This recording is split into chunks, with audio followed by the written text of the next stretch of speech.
이 시간 하나님께서 우리에게 주신 말씀 신약성경 마태복음 7장 21절에서 27절까지 말씀입니다.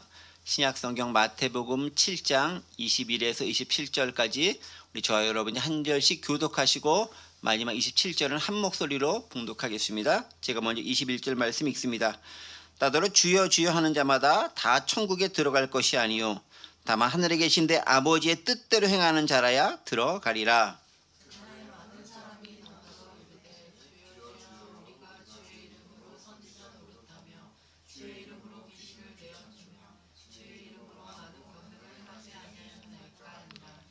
그때 내가 그들에게 밝히 말하되 내가 너희를 도무지 알지 못하니 불법을 행하는 자들아 내게서 떠나가라 하리라.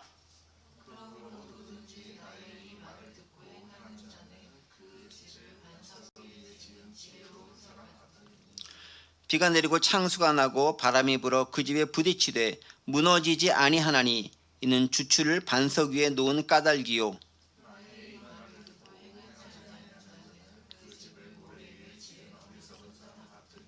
함께 봉독합니다. 비가 내리고 창수가 나고 바람이 불어 그 집에 부딪혀 무너져 그 무너짐이 심하니라. 아멘. 아멘. 네. 제자도 관련된 말씀 계속해서 전하고 있고요. 오늘은 그 네 번째 시간이 되겠습니다. 특별히 오늘은 아버지의 뜻대로 행하는 길로서의 제자의 모습이 어떤 것인가 이 대한 부분들을 함께 살펴보기 원합니다. 지난 시간에 대한 거 잠시 좀 되짚어 보도록 하겠습니다. 지난 시간 설교 제목이 뭐였는지 기억하십니까? 별로 기억하고 싶지 않은 설교 제목이었을까요? 자기를 부인하고 제 십자가를 지라. 네, 무척 부담스러운 제목이 지난주 설교 제목이기도 했습니다. 어떤 내용들 함께 이 교회가 나눴을까요? 믿는 사람 모두에게 해당된 자기 부인과 자기 십자가가 있다라는 말씀 함께 들었죠. 그래서 이 말씀을 누구에게 했냐면은 제자에게만 한 것이 아니라 무리에게 했다. 좀 무리라는 것은 믿는 사람 모두를 해당하는 지칭하는 말이다. 그래서 우리가 구원받는 사람은 누구도 예외 없이 하나같이 다 해야 할 일이 있는데 그게 뭐냐? 자기를 부인하고 자기 십자가를 지는 게 주님의 자녀라면 주님을 믿는 사람이란 마땅히 해야 할 일이다라는 말씀을 드렸습니다. 자기를 부인하는 건 뭐죠? 자기 중심적 삶에서 벗어나는 거다. 그래서 자기 본위에서 벗어나 누구 본위로? 예수님 본위로. 예수님 중심으로 살면서 살아가는 거다. 그래서 하나님께는 예라고 하고 자기에게는 아니요라고 말할 수 있는 용기가 필요하다. 그리고 자기 십자가를 지라. 예수님께서 그러하셨던 것처럼 내 십자가를 지는 게 필요하다라는 말씀 드렸습니다. 자, 그러면 자기 십자가를 지는 일은 도대체 무엇인가? 라는 부분들이 또 의문으로 제기됐죠. 자, 그 말씀 동일하죠. 자기 십자가를 지라. 누구에게 한 말씀? 무리에게만 한 말씀. 즉 누구에게나 해당되는 말씀이다. 예수 믿는 사람은 누구에게나 예외 없다라는 거죠. 좀 신앙이 깊거나 얕거나 상관없이 다 해당되는 말이다. 두 번째, 언제 지라 그랬죠? 날마다라고 했습니다. 즉 영원한 일이다. 매일매일 주님 다시 오실 그때까지 우리가 찬양했던 것처럼 그때까지 해야 할 일이 자기 십자가를 지는 일이다. 또 어떻게? 의지적인 일이다. 내가 의지적으로 결단하고 결심하지 않으면 쉽지 않은 일, 어려운 일이기 때문에 의지적인 일이다. 스스로 자기를 부인해야 된다. 그 다음에 고통스러운 일이다. 왜? 가시관과 채찍을 만든 예수님의 가신 그 길이 십자가의 길이기 때문에 그 길을 따라간 우리도 가시관과 십자가를 진 것 같은 고통이 따를 수 있다라는 거 기억하셔야 됩니다. 그리고 어떤 것? 죽음을 의미하기도 한다. 예수님 십자가에서 돌아가셨던 것처럼 물론 부활하셨지만 우리도 내가 죽을 수 있는 것을 각오해야 하는 그것을 의미하는 것이기도 하다라고 했습니다. 그래서 예수님을 따르는 데서 첫 번째가 지난 시간에 뭐라 그랬죠? 자기 목숨을 잃을 것을 각오해야 된다라고 말씀드렸습니다. 그래서 천하를 얻을 것이냐? 구원을 얻을 것이냐. 천하를 얻는 것과 목숨을 얻는 것 어느 것이 더 중요하냐라고 얘기하죠. 천하를 얻는 게 무척 중요한 것처럼 보이지만 내 목숨을 잃으면 말짱 꽝이다. 즉 목숨과 비교할 만한 것은 아무것도 없다. 믿음과 신앙에 비교할 것은 아무것도 없다라는 거 기억하실 필요가 있죠. 그래서 십자가 없는 영광도 없다. 그런데 그럼에도 불구하고 신앙생활 한다는 것이 항상 평탄하지만 않고 내 때에 있어서 그 하나님이 주시는 은혜를 하나님이 주시는 보상을 다 받지 못하면 우리가 힘들지 않겠느냐라는 질문이 있을 수도 있겠지만 우리가 바라보는 것은 단지 근시안적인 짧은 이 시대만 뿐만이 아니라 더 크고 넓고 먼 미래까지 하나님의 시각은 항상 현재이기 때문에 그 시각까지 바라볼 수 있는 좀 더 크고 넓은 안목이 필요하다. 그런 관점에서 바라봤을 때는 하나님께서 반드시 하나님을 믿는 자에게 주시는 복과 은혜가 있다는 것을 기억하면서 우리에게 주어진 십자가를 잘 지고 나아갈 필요가 있다는 것 말씀을 드렸습니다. 그 다음에 예수님을 따른 두 번째 자세 뭐라 그랬죠? 두 번째 자세는 바로 예수님을 자랑스러워해야 된다. 부끄러워하지 말아야 된다라고 했습니다. 그게 제자의 두 번째 자세라고 그랬죠. 그래서 예수 믿는 것 자체를 자랑해야 된다. 또 뭘 자랑해야 된다고 그랬죠? 복음 전하는 것을 자랑해야 된다. 또 무엇을 자랑해야 되죠? 복음 때문에 고난당하는 것도 자랑해야 된다. 그랬을 때 어떤 일이 생깁니까? 마지막 날에 하늘의 천사가 우리를 인정하고 마지막 날에 예수님도 우리를 인정하게 될 것이다 라고 이야기합니다. 예수님을 우리가 부끄러워한다면 마지막 날에 주님께서 나 너 몰라 라고 외면하실 수도 있다는 걸 기억하시면서 제자의 길이라는 것이 쉽지 않지만 자기를 부인하고 자기 십자가를 지고 예수님을 따르는 것인데 바로 그러한 모든 것들은 하나님의 은혜 가운데서 이루어질 수 있다는 것을 기억하시면서 우리가 한 걸음 매진해 나가는 것이 제자의 길이다라는 것 지난 시간에 함께 생각했던 말씀이었습니다. 기억하시죠? 제가 한 2, 3분 동안 짧게 요약 잘 해드렸습니다. 네. 2, 3분이면 할 말을 항상 한 3, 40분 하는 것 같긴 해요. 따지고 보면은. 근데 또 이렇게 약간 살도 있고 뭐도 있어야 또 재미도 있으니까. 자, 근데 그렇다면 이제 오늘의 말씀은 어떤 말씀입니까? 오늘 제목이 뭐였죠?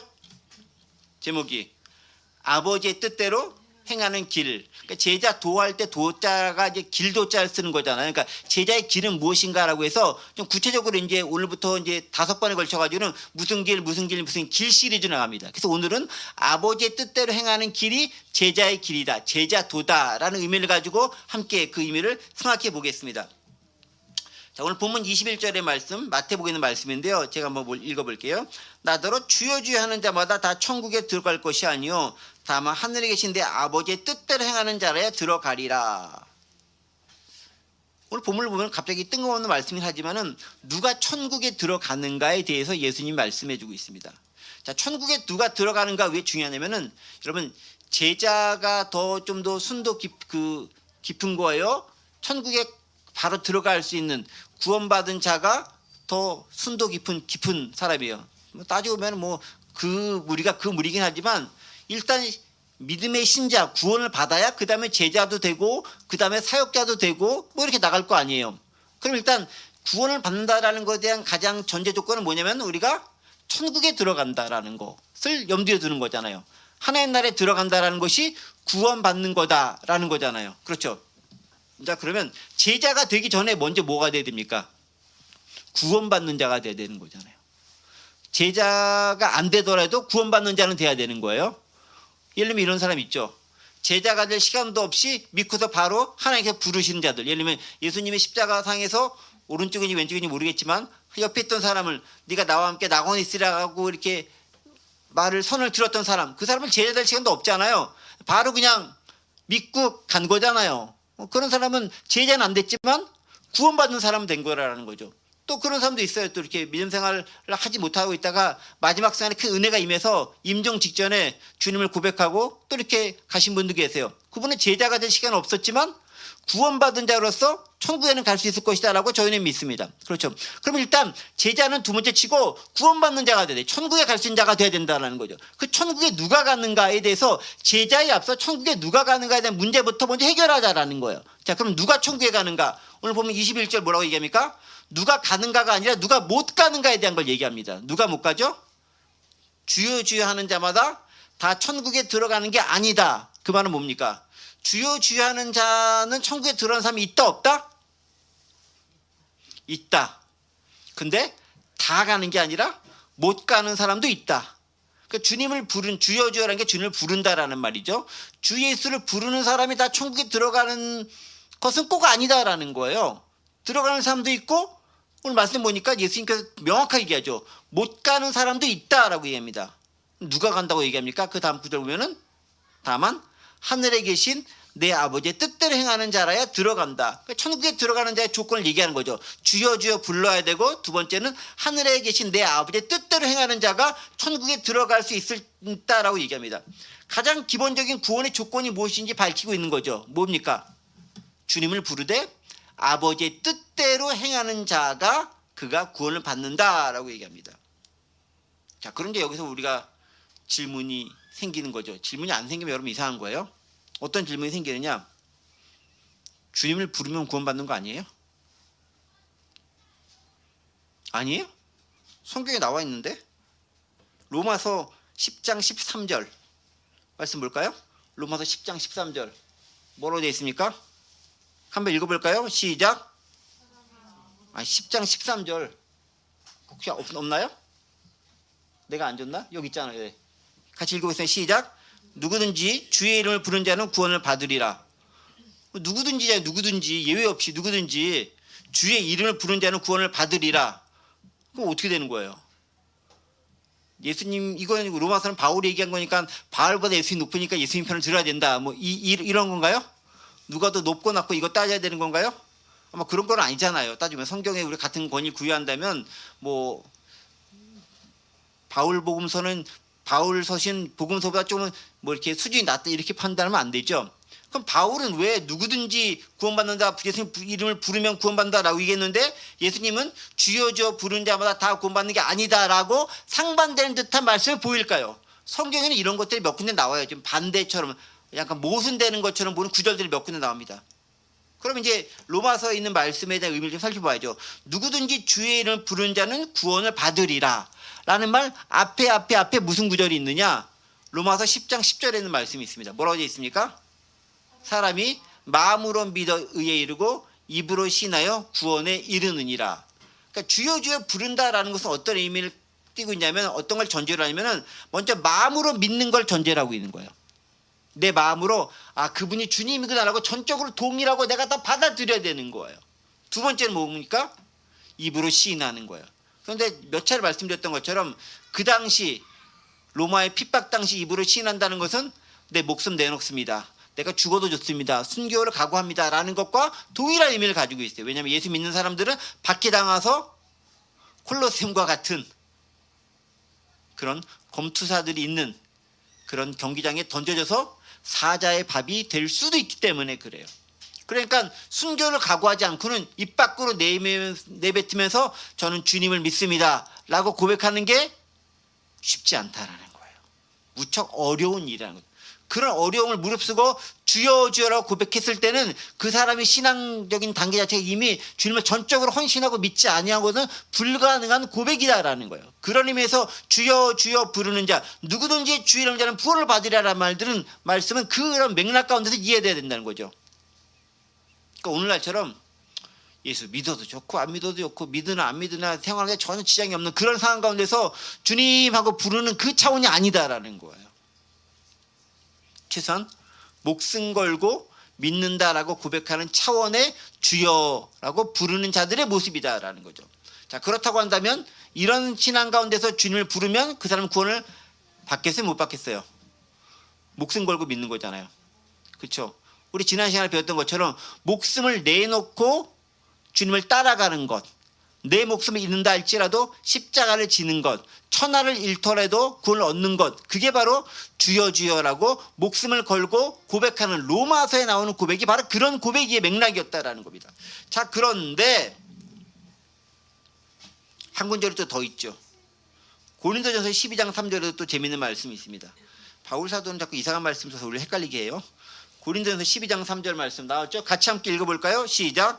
그러므로 내가 너희에게 알리노니 하나님의 영으로 말하는 자는 누구든지 예수를 저주할 자를 하지 않고 또 성령으로 아니하고 누구든지 예수를 주시라 할 수 없느니라. 그러니까 뭐예요? 주여 주여라고 말하는 거는 내가 하고 싶어서 하는 게 아니라 성령의 능력이 아니면 내가 그렇게 고백을 할 수 있다 없다? 없다는 거예요. 자, 그러니까 바울 시대에 있어서 주님이라고 고백하면서 내가 따르겠다라고 고백하는 사람들은 최소한 이 두 가지 조건들이 있는 거예요. 어떤 아까 로마서 10장 10절 13절에 의미했던 것처럼 박해 상황 가운데서도 내가 전심으로 믿습니다라는 고백을 할 수 있는 것, 그리고 또 한 가지는 내 의지였다면 또 한 가지는 성령께서 나를 강권적으로 역사해서 그 어려운 상황 가운데서도 내가 그렇게 담대하게 고백할 수 있도록 힘과 능력을 주시는 은혜 가운데 있을 때에만 비로소 주님을 예수님을 주님이라고 부를 수 있다라는 거예요. 왜? 안 그러면 내가 죽을 수도 있기 때문에 그래요. 그러니까 바울이 서신서를 썼을 때 상황과 오늘 우리가 성경을 읽을 때 상황이 다르다라는 것을 우리는 염두에 두어야 한다라는 거예요. 그러니까 이 당시에 주님을 부른다는 것은 정말로 참다운 믿음의 사람이 되지 않고는 불가능한다라는 것들을 염두에 두어야 됩니다. 자, 그런 것들을 염두에 두면서 함께 좀 보겠습니다. 아까 그런데 오늘 본문 21절은 뭐라고 얘기했죠? 나더러 주여 주여 하는 데마다 다 천국에 들어갈 것이 아니오라고 얘기합니다. 그 말은 뭐겠습니까? 바울이 말했던 것과 같은 그런 고난과 박해와 핍박의 상황 가운데서 믿음으로 간절한 믿음 가지고 고백했던 그 주님이 받는 신앙이라기보다는 뭔가 좀 다른 게 있을 것 같은 그런 뉘앙스가 풍기지 않습니까? 왜냐하면 이제 21절, 22, 23절 쭉 뒤 구절들을 읽고 내려가다 보면은 아, 이게 무엇을 의미하는가라는 부분들을 발견할 수 있는데 예수님께서 이렇게 단호하게 선포하듯이 나더러 주여 주여 하는 자마다 다 천국에 들어가는 게 아니다라고 선포하는 것은 나름대로 그 이유와 의미가 있다라는 거죠. 그러면 어떤 이유와 의미를 가지고 있는 것인가를 좀 생각해 보도록 하겠습니다. 여러분 먼저 보세요. 조금 살펴볼게요. 나더러 주여 주여 한다 그래요. 주여 주여 주여라고 합니다. 영어로는 주라는 말이 어떻게 표현되면 로드라는 말을 쓰죠. L-O-R-E 대문자 L-O-R-E 로드라는 말을 씁니다. 로드라는 단어죠. 근데 주님이라는 단어는 어떤 뜻을 가지고 있냐면 주여라는 단어는 일단 첫 번째가 주인이라는 의미를 가지고 있습니다. 주인. 주요 할 때 주자가 주인이라고 할 때 주자를 씁니다. 그렇죠? 그러니까 주여라고 했을 때는 나의 주인님이라는 뜻이에요. 그렇죠? 나의 주인님이라는 뜻은 내가 뭐라는 걸 전제로 하는 거예요. 그분이 주인이고 나는 그래, 하인이다, 종이다, 뭐 이런 걸 전제로 하는 거잖아요. 당신은 주인님입니다라고 주인님이라고 부르면은 나는 뭐냐면은 당연히 종이나 하인입니다라고 전제로 하는 거예요. 그러면은 종과 하인, 주종 관계에서는 종이 하는 일은 뭐죠? 주인이 시키는 일은 다 하는 게 주종 관계에서 종이나 하인이 마땅히 해야 할 일인 거예요. 고용주와 고용인의 관계에서는 돈을 매개로 해서 이게 뭐 이루어지지만 주종 관계에서는 돈이라는 것을 매개로 하지 않고도 그 관계 자체만 가지고도 섬기는 자와 섬김을 받는 자가 구별될 수 있다라는 거예요. 그러니까 누군가가 주인이라고 불렀을 때 주여라고 부르는 건 뭐냐면은 당신은 주님이시기 때문에 저는 당신 하는 말을 뭔지 따르겠습니다라는 게 전제가 되어져 있는 거예요. 그 말이 들어갑니다. 또 주인이라는 호칭은 어떤 의미를 가지고 있냐면은 그 당시에는 선생님이라는 의미도 포함해요. 선생님이라는 거. 선생님이라는 말은 뭐겠습니까? 뭘 전제로 하죠? 내가 학생이다. 내가 배우는 자다. 물론 이제 라바이라는 말과 큐리어스 로드라는 말이 다릅니다. 근데 어쨌든 주인이라는 말은 가운데 그런 의미도 약간 들어있긴 해요. 그러니까 당신이 선생님이기 때문에 나는 당연히 배우는 자로서 학생입니다. 저는 배우겠습니다. 라는 의도가 들어있는 거예요. 근데 그걸 안 하면 주인으로서 대우해야 되는데 내가 종이로서 해야 할 일들을 안 하면 주인을 주인으로 대우하는 거예요? 선생님을 선생님으로 대우하는 거예요? 또 한 가지 주인이다 로드 큐리어스라는 말은 어떤 의미를 가지고 있냐면은 구세주라는 의미입니다. 구세주. 당신은 우리를 구원해 줄 뿐입니다. 메시아입니다. 라는 의미를 가지고 있습니다. 그 말은 뭐겠습니까? 나는 어떤 사람? 구원을 받을 사람, 구원 받아야 할 사람이라는 것을 전제로 하고 있는 거예요. 다시 말해 보니까 왜 구원받습니까? 죄 가운데 있기 때문에 죄의 문제에 헤어나지 못해서 구원을 받을 사람이라는 것을 전제로 해서 주님이라고 로드라고 부르는 거예요. 이해가 되시죠? 그러니까 누군가를 주님, 로드, 헬라어로 큐리어스라고 부를 때는 그의 합당한 내 당연한 의무, 내가 마땅히 해야 할 일들을 감당하겠습니다라는 다짐과 결심과 그 실천적 행동이 전제되어져 있어야 내가 부른 호칭이 합당하다라는 거예요. 근데 말로는 주인님이라고 하면서 실제로 생각은 당신은 주인이 아니고 내 종이야 라는 과정으로 부를 수 있잖아요. 그럼 우리가 안 그런 것 같아요? 예를 들면 우리가 기도할 때 주여 주여 열심히 부르면서 뭐를 주라 합니까? 저 이거 필요한데 이것도 주시고 저거 필요한데 저거 주시고 이거 주시고 이거 주시고 이렇게 해주시고 열심히 얘기하잖아요. 그거 뭡니까? 부르기는 주여라고 불렀지만 실제로 내 심부름 시키려고 부르는 거잖아요. 저 이거 필요한데 이거 좀 갖다 주시고요. 요번에 요렇게 좀 승진되는 거 필요한데 이 승진으로 좀 저 자리 좀 옮겨 주시고요.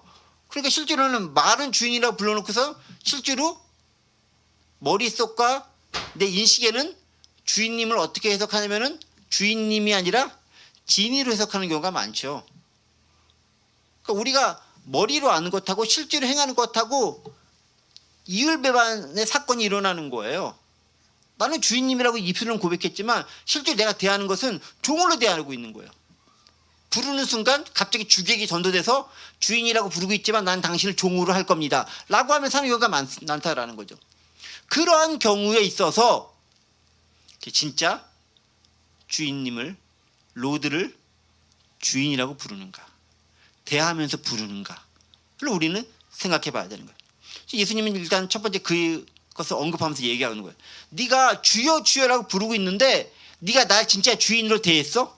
네가 날 진짜 선생님으로 대했어? 네가 날 진짜 구세주로 대했어? 네 마음가짐을 한번 돌이켜봐 라고 얘기하는 거죠. 그래서 주님이라고 부를 때는 그에 합당한 일을 내가 행하겠다는 다짐과 결심 그리고 실천적 행동이 뒷받침되지 않으면 이게 거짓과 가식의 부르짖음일 수 있다라는 거예요.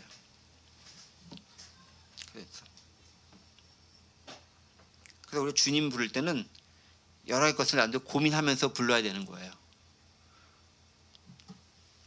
자, 그 다음에 뭐라 했냐? 주여 주여 부르는 자마다 다 천국에 가는 것이 아니라 뭐라고 돼 있죠? 누가 간다고 했죠?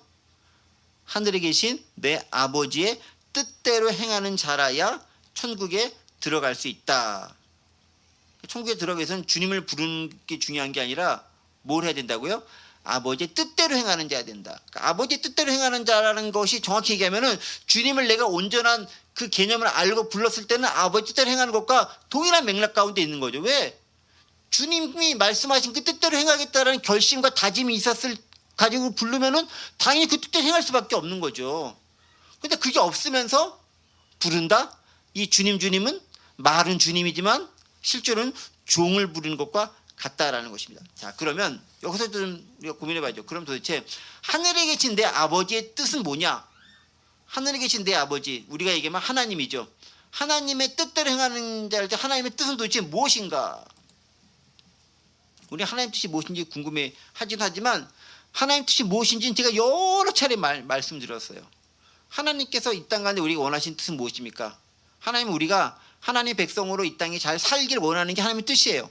하나님의 뜻은 우리가 하나님의 백성과 자녀로 구원받는 게 하나님의 뜻이에요. 그리고 궁극적으로 하나님의 뜻은 뭐냐면은 하나님의 나라가 이 땅 가운데 온전히 이루어지고 우리가 마지막에 죽어서 천국 간다 할지라도 그 천국이 결국 하나님 나라 아닙니까? 즉 하나님 나라가 온전히 이루어진 그곳에서 우리와 더불어 아름답고 귀하고 멋지게 살아가는 게 하나님의 뜻인 거예요.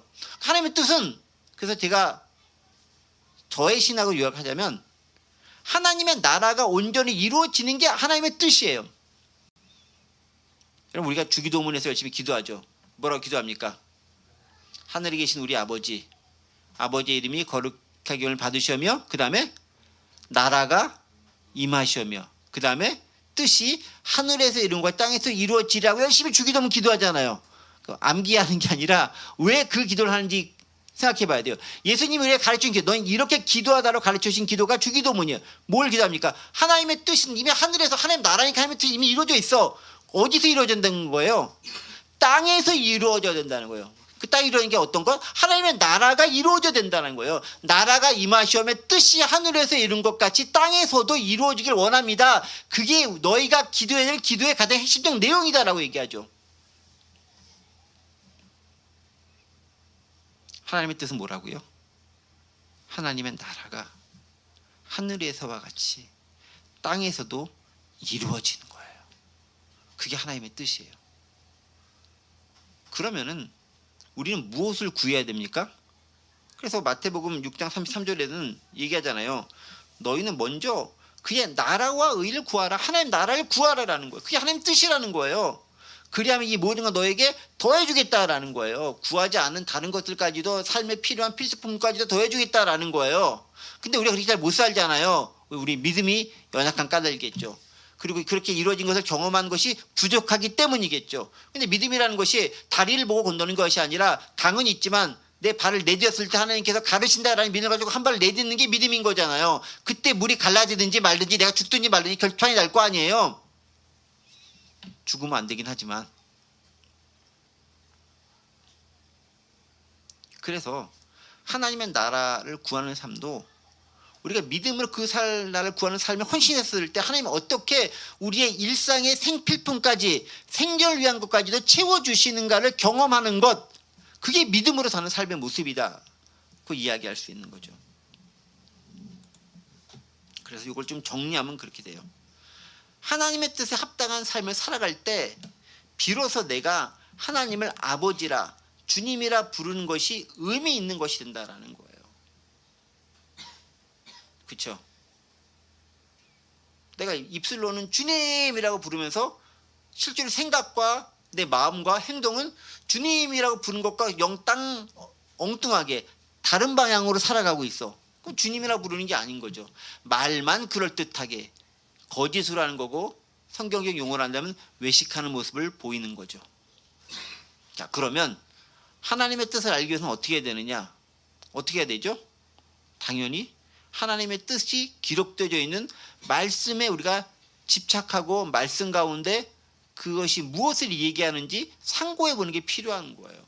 그 말씀을 모르면 하나님의 전반적인 뜻을 알 수 있겠지만 매 순간순간 우리에게 행하기 원하고 우리가 가기 원하는 그 뜻을 때로는 분간하지 못해서 헷갈려서 엉뚱한 곳으로 가기 쉽다는 거죠. 말씀을 알지 못하면 하나님 뜻을 제대로 알 수 없어요. 내가 얼마나 풍성하게 말씀을 많이 아느냐에 따라서 상황상에 대처할 수 있는 나의 대처 능력과 내 적응 능력들도 향상되는 것이고요. 더 풍성하고 깊이 있는 삶의 여운과 향기를 내뿜으면서 삶을 살아갈 수 있어요. 말씀을 많이 알아야 되는 거예요. 그 말씀 많이 공부해야 되는 거예요. 말씀 많이 읽어야 되는 거고, 외우기도 많이 해야 되는 거고, 가장 중요한 거는 묵상을 많이 해야 돼요. 이 말씀이 어떤 의미 있는지를 막 연구하면서 묵상을 깊이 해야 그 말씀에 숨겨진 의미가 내 가운데서 실제로 선택사항 가운데 맞닥뜨렸을 때 그 말씀이 나를 올바른 방향으로 선택할 수 있도록 이끌어준다라는 거예요. 그래서 성령의 조명에 의한 말씀의 깨달음이 많으면 많을수록 그는 하나님 나라에 부합된 삶을 더 잘 살아갈 수 있는 거예요. 다시, 성령의 조명에 의해 깨달아진 그 하나님의 말씀이 많을수록 그는 더 하나님 나라에 합당한 자의 삶을 제대로 살아갈 수 있습니다. 그래서 우리는 그것을 위해서 기도해야 된다는 거죠. 그게 어쩌면 제자도의 가장 기본적인 밑바탕인 거예요. 십자가 지고 자기 부인하고 이거 앞서서 이게 일단 돼야지 그 다음 단계 나아갈 수 있을지도 몰라요. 말씀이 내 가운데 없는데 어떻게 나아갈 수 있겠느냐라는 거죠. 자, 그러면서 이제 22절부터는요 예수님이 좀 더 구체적으로 예를 들어 설명해 주셨습니다. 주여 주여 부르는 자의 악용된 예가 무엇인지를 설명하고 있습니다. 이렇게 얘기하죠. 22절, 그날에 많은 사람이 나더러 이르되 주여 주여 우리가 주의 이름으로 선지자 노릇하며 주의 이름으로 귀신 쫓아내고 주의 이름으로 많은 권능을 행하지 아니하였나이까. 어떤 사람이 이제 나와서 얘기하는 거죠. 주님, 우리가요 당신 예수의 이름으로 선지자 노릇을 하는데 뭐였습니까? 말씀을 그렇게 선포했다라는 거죠. 선지자들 하는 게 말씀 선포하는 거죠. 말씀을 선포했다라는 겁니다. 또 뭐 했습니까? In your name, drive out demons. 귀신들을 쫓아냈습니다. 그냥 뭐 했습니까? Perform many miracles. 많은 기적을 행했습니다. 누구의 이름으로? 예수의 이름, 당신의 이름 그렇게 행했습니다. 그쯤 되면 우리가 주님의 제자 아닙니까? 그쯤 되면 우리가 천국에 들어가면 하지 않습니까? 라고 얘기하는 거죠. 지금 시대에 예수 이름으로 기적 행하는 사람이 있어요. 예수 이름으로 귀신도 쫓아내요. 예수 이름으로 설교도 잘해요. 이런 걸 들을 때마다 저도 이제 두렵고 떨리는 마음이 생기는 거죠. 나도 예수 이름을 하는데 진짜인가? 이런 생각이 드는 거죠.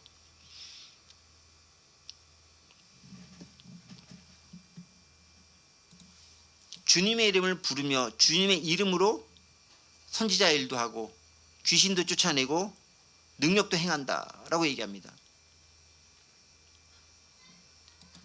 누군가의 이름으로 무엇을 행한다라는 것은요, 내가 그 사람의 권위에 힘입어서 그 사람과 동등한 효력을 나타낸다는 것을 의미합니다. 예를 들면 여러분들 예전에 로마 시대라든지 때 화폐 보면은 화폐에 누구의 상이 그려져 있죠? 황제의 모습이 그려져 있습니다. 이 화폐는 누가 보증한다? 그 황제가 보증한다라는 거예요. 그렇죠? 지금도 여러분 그 미국 달러 보면은 We trust in God이라고 되어 있습니다. 우리가 하나님을 신뢰한다는 것처럼 이 화폐를 신뢰한다라는 의미가 그 안에 들어가 있는 거예요. 그래서 여러분 임명장이나 어떤 표창장 이런 걸 받을 때 맨 아래 누가 있습니까? 그 임명장을 수여하는 사람의 이름이 있고 도장이 꽝 찍혀져 있죠. 이름과 도장이 찍은 걸 뭐예요? 이 사람의 권위로 내가 널 임명하니까 이 사람이 하는 것들은 이걸 임명한 자의 권위가 그대로 덧입혀져 있는 거야 라고 얘기합니다. 대사관들이 가가지고 대사들이 각국의 대사관에서 대사들이 가서 뭔 역할을 수행합니다. 그 대사관이 대사가 하는 일뿐만이 아니에요. 그 나라 대통령, 그 나라 최고 권력자의 권위를 가지고 그 역할을 감당하는 거예요. 그래서 대사는 각국에서 함부로 대하지는 못해요. 뭐 누구는 함부로 대할 수 있겠습니까만 대사는 특별히 더 못하는 거죠. 즉 이름에 가지고 있는 권위와 능력이 있는 거죠. 즉 예수의 이름을 뭘 행했던 것은 예수님의 권위를 가지고 뭔가를 해겠다라는 거예요. 그러함에도 불구하고 그가 주님으로부터 인정받지 못할 수 있다라는 거예요. 왜 그랬을까요? 하나님께서 예수님께 진정 원하시는 그 뜻과 바람대로 행하지 않았기 때문에 그렇다는 겁니다. 그 뜻과 바람이 뭐라고 했죠? 하나님의 나라가 이 땅에 이루어지는 것과 그 안에서 되어지는 사건들, 그 안에서 이루어지는 기적들, 그 안에서 이루어지는 모든 역사들이 있어야 되는데 하나님의 나라가 이루어지는 것에 대한 관심이 있는 것이 아니라 어떤 것에 대한 관심이 있습니까? 내가 얼마나 유명해질까? 내가 얼마나 돈을 많이 벌까? 내가 얼마나 잘 살까? 내가 얼마나 땅을 차지할까? 뭐 이런 쪽에 관심을 가지고 그 이름을 사용하고 그 이름을 차용하는 거예요.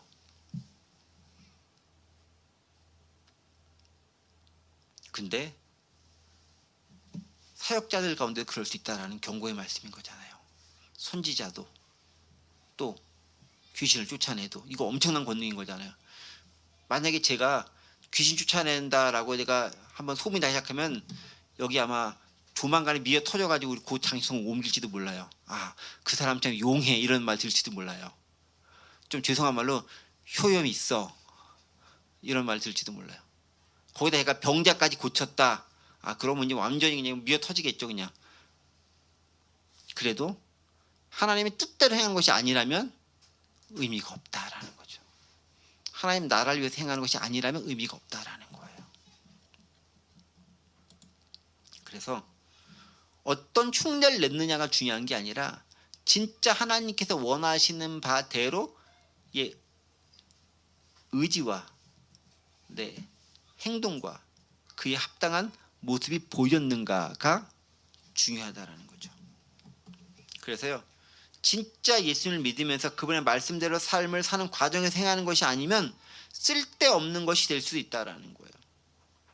여러분 출애굽할 때 모세가 행했던 것 많은 부분들을 그곳에 있던 이집트의 주술살도 똑같이 행했어요. 앞에 몇 가지는 그들도 행했습니다. 할 수 있다라는 거죠. 그렇다고 해서 그들이 여호와 하나님의 종이었느냐? 절대 그렇지 않죠. 그런데 더 치명적인 말씀이 있습니다. 그게 23절입니다. 바로 그렇게 주여 주여 하면서 예수님의 이름으로 귀신 쫓아내고 뭐 여러 가지 능력 행하고 선지자처럼 말씀 전하는 사람들에 대해서 주님이 뭐라고 선포하느냐? 23절에 있는 말씀입니다. 나왔죠? 같이 함께 읽어볼게요. 23절 읽습니다. 시작. 그때 내가 그들에게 밝히 말하되 내가 너희를 도무지 알지 못하니 불법을 행하는 자들아 내게서 떠나라 하리라. 뭐라고 얘기합니까? 내가 너를 도무지 알지 못한다. I never knew no. 나 너 절대 몰라. Away from me. 나로부터 떠나. You evil doers. 뭡니까? 악을 행하는 자여. 이 악한 자들아 내게서 떠나라. 무슨 말이에요? 너 왜 내 이름 차용해서 너 유익을 위하는데 내 이름 사용해? 라고 하는 거예요. 이걸 다른 말로 현대적 용어로 명의도용이라고 합니다. 불법 명의도용하면 이것도 벌 받는 거예요. 민형사상 처벌을 받습니다. 현재 형법에서도 그래요. 신앙에서도 적용된다는 거죠. 예수님의 이름으로 하나님 나라를 위해 사용하는 것이 아니라 자기의 유익과 이익을 위해서만 주님을 사용한다면 주님께서 이렇게 얘기하는 거죠. 내가 너희를 도무지 알지 못하나니 불법을 행하는 자들아 내게서 떠나라.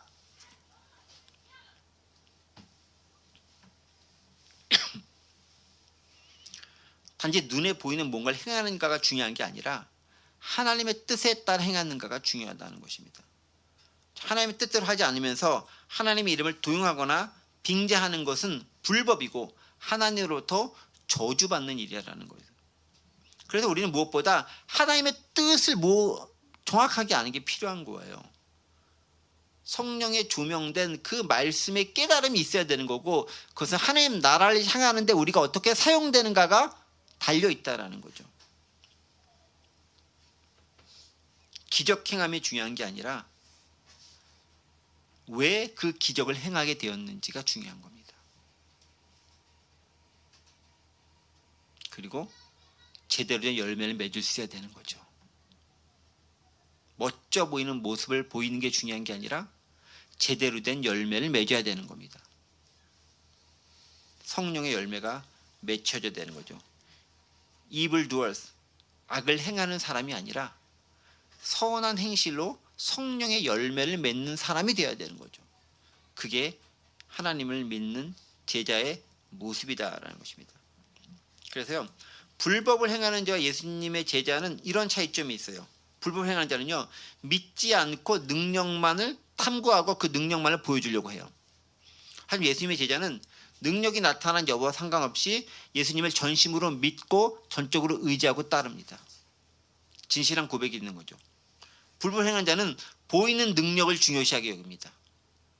하지만 예수님의 제자는 믿음의 열매를 중요하게 여깁니다.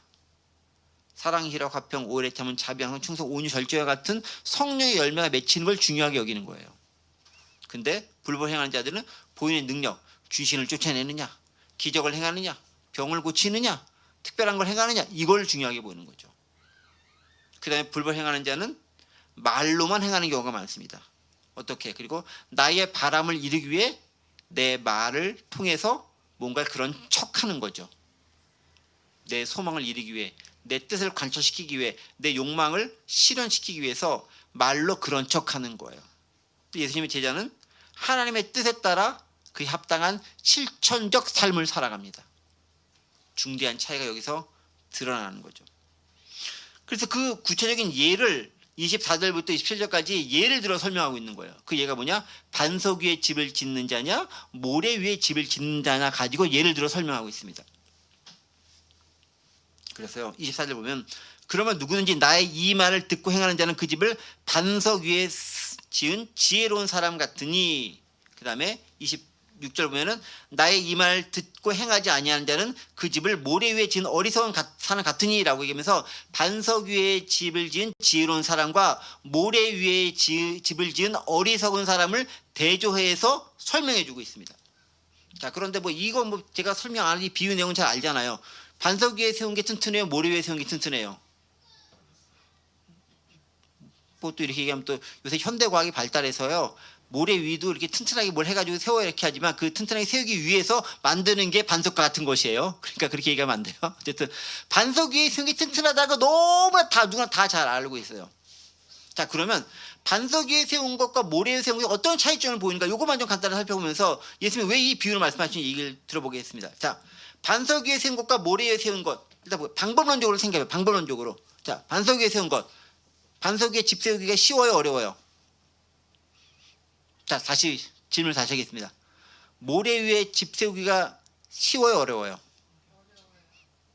모래 위에 세우는 것 자체는 어려운 것처럼 보이죠? 안 세워지는 거예요, 따지면. 그런데 모래 성은 쉬워요, 어려워요? 그 모래로 세우는 건 되게 쉽죠, 그렇죠? 근데 반석으로 뭘 하는 건 쉬워요, 어려워요? 만약에 여러분 돌을 깎아가지고 돌을 집으로 만든다고 해봐. 쉽겠어요, 어렵겠어요? 엄청 어렵겠죠. 물론 이제는 반석은 주춧돌이 뭔가가 그 의미로 사용되기도 하지만 쉽게 좀 생각해 보자고요. 모래로 뭔가를 하는 건 되게 쉽게 만들어져. 근데 돌로 뭘 하는 거는 쉽게 되지가 않아. 그걸 깎는 것도 어렵고 다지는 것도 어렵고 운반하는 것도 어렵고 하나하나가 다 어려워요. 즉 뭡니까? 모래는 쉬운 거고요. 반석은 어려운 걸 방법론적으로 상징하는 거예요.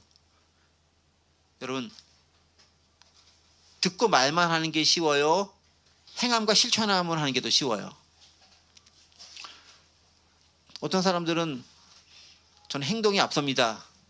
행함과 실천이 더 쉽다고 하는 사람이 있을 수도 있겠지만 일반적으로는 듣는 건 편하게 가만히 있어도 들려오잖아요. 들리는구나. 난 들었어. 행하려면 뭐 어떻게 됩니까? 일단 의지적 결단이 있어야 되고 내가 움직여야 되는 거잖아요. 거기다 약간 좀 마음에 거슬리는 거는 싫잖아요. 하기 싫잖아요. 그걸 이겨내야 되는 거잖아요. 무척 어려운 거라는 거예요. 그러니까 반석이냐 모래냐는 것은 방법론적으로 쉬운 거냐 어려운 거냐를 따진 가르는 그런 기준 가운데 하나입니다. 두 번째, 내용을 보겠습니다. 반석 위와 모래 위의 내용은 뭐냐? 반석 위에 세운다는 건 뭐입니까? 반석은 예수님 자체가 반석이에요. 예를 들면 베드로가 신앙 고백합니다. 그 다음에 그 예수님과 베드로가 신앙 고백을 하고 그 고백 위에 내가 너의 고백 위에 교회를 세우겠다라고 합니다. 그 베드로의 신앙 고백과 예수님 자체가 반석이 된다는 거죠. 근데 모래 위에 세운다는 건 뭐냐면 이거죠. 내 욕심과 바람을 이루는 것이 내용이 된다는 거예요. 그러니까 우리가 반석이라는 것은 예수 그리스도와 그분의 말씀에 기초를 두는 것을 반석이라고 하는 거예요. 모래는 이루기 쉬운, 얻기 쉬운, 그리고 바라기 쉬운 내 욕심과 내 원하는 바를 이루려고 하는 그것이 내용이 된다는 거죠. 근데 이것들이 이제 검증할 수 있는 때가 와요. 언제 옵니까? 고난과 역경과 환난의 때가 옵니다. 오늘 본문에 따면 이런 것들이죠. 비가 내리고 창수가 나고 바람이 불 때라고 얘기합니다. 비가 내리고 창수가 나고 바람이 불 때. 창수라는 말이 되게 좀 어렵죠? 많이 안 쓰는 말이죠? 창수. 영어로 뭐라 되어 있습니까? 27절 보죠. 창수. The rain came down, the streams rose, and the winds blew. 라고 되어 있죠. 비가 내리는 거. 스트림. 강물이 막 넘쳐 흘러가지고 이렇게 쓰나미처럼 이렇게 넘쳐 흐르는 거. 그 다음에 바람이 세게 불어가지고 뭐 태풍이라던가 뭐 이런 것처럼 뭐 사이클론처럼 이렇게 크게 불러가지고 회오리처럼 불러가지고 다 뒤집어 엎어버리는 거. 이런 것들인 거죠. 이렇게 어려운 상황이 발생했을 때 모래 위에 지은 것들은 금방 날아가 버린 거죠. 기초가 튼튼하지 않으니까. 그 모래 자체도 약하니까. 그런데 튼튼하게 콘크리트라던가 이런 걸로 단단하게 지은 것들은 견뎌낼 힘이 있는 거죠. 즉 고난의 때가 닥쳤을 때 반석 위에 서 있는 신앙이냐 나 이기적인 목적으로 신앙생활 하는 것처럼 보이느냐에 따라 결정되는 거예요. 그래서 어려운 상황이 딱 닥치면은 진짜 믿음의 사람인지 아닌지가 곧 드러나게 돼요. 믿음의 사람은 어려운 형편 가운데서도 끝까지 신앙을 지키며 나갑니다. 그런데 그렇지 않은 사람들은 흔들리는 거죠. 뭐 교회 한번 안 간다고 무슨 일 생기는 것도 아니고 믿음 생활 잠시 접는다고 해서 뭐 큰일 생기는 것 같지도 않고 당장은 아무것도 안 생기는 것 같죠. 근시안적으로 보면. 근데 이렇게 멀리 보면은 믿음에서 떨어져 나간 것이 될 수도 있다라고 얘기합니다. 자, 그러면서 오늘 본문에는 한 가지 더 이제 마무리하면서 얘기하는 게 있어요. 바로 이렇게 누구든지 나의 이 말을 듣고 행하는 자는 그 집을 반석에 세운 사람 같다.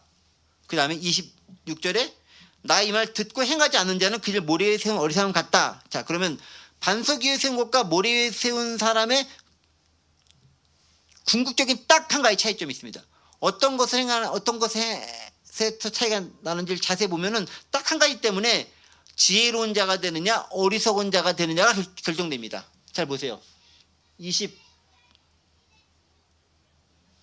24절부터 볼게요.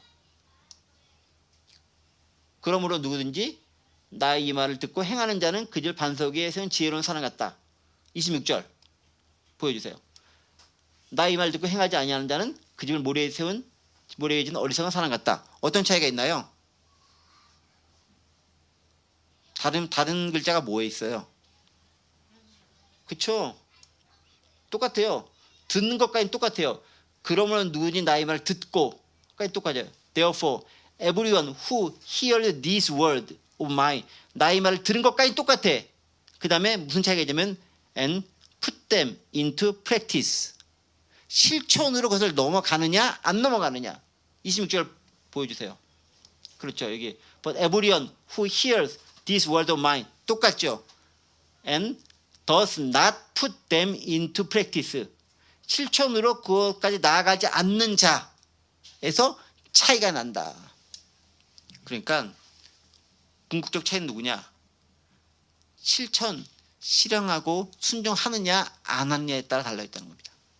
내가 얼마나 좋은 걸 많이 듣느냐도 중요하지만 그건 오히려 나를 불법을 행하는 자를 만들 가능성이 커요. 더. 그럼 뭐가 중요하느냐?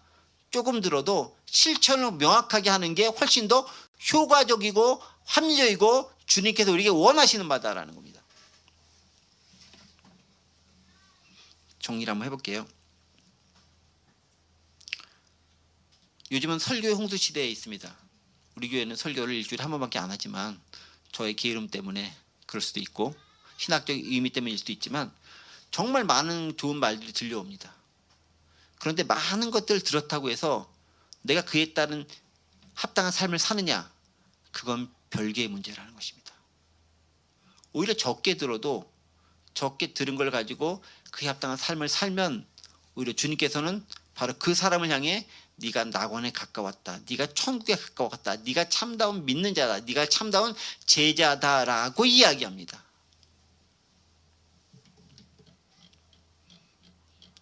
처음으로 넘어갑니다. 누가 제자일까요? 아버지의 뜻대로 행하는 그 사람이 제자인 겁니다. 주님의 뜻이 무엇인지 알고 그대로 행하는 자. 아버지의 뜻을 듣기만 하는 자가 아니라 아버지의 뜻대로 행하는 자가 제자다라고 얘기합니다. 우리 자신에게 적용시켜 봤으면 좋겠습니다. 좋은 말씀 많이 들으면 뭐예요? 좋은 책 많이 읽으면 뭐예요? 좋은 거 많이 보면 뭐예요? 그 합당한 삶의 모습에서 내가 드러나는 게 없다면 말짱 꽝입니다. 불법을 행하는 자야 내게서 떠나가라 라는 말이 우리에게 떨어지지 말라는 보장은 없습니다. 이 말씀을 기억하시면서 행함이 있는, 믿음을 보일 수 있는, 그래서 야고보서에서도 우리에게 강조하면서 이야기하고 있는 것처럼 진짜 믿음을 보일 수 있는 그런 모습이 우리 가운데 필요하다라는 것 우리는 기억해야 됩니다. 그 믿음을 가지고 나아갈 수 있는 저 여러분들 되시기를 간절히 원합니다. 기도합니다. 은혜와 사랑의 하나님 아버지 감사합니다. 아버지의 뜻을 알고 듣고 그 뜻대로 행할 수 있는 참다운 제자가 될 수 있도록 도와주시옵소서.